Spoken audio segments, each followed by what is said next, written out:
Sure. Take a talk not to go on Ubangach, Derika Lada.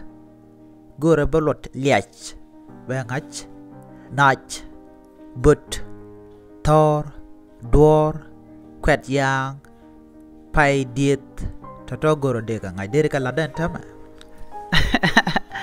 Career to go along a team go along a teacher man.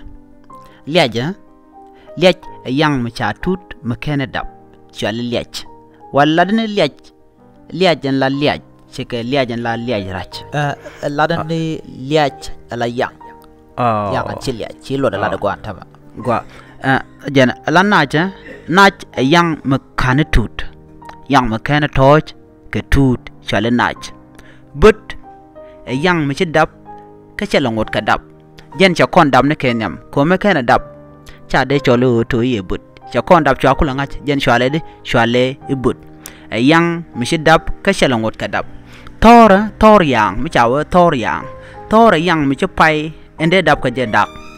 Guarded under dap kajadak by chole Tor. Door young michidit, catchidode shaliu, shall a door no more. Door a young michidit, catchidode shaliu.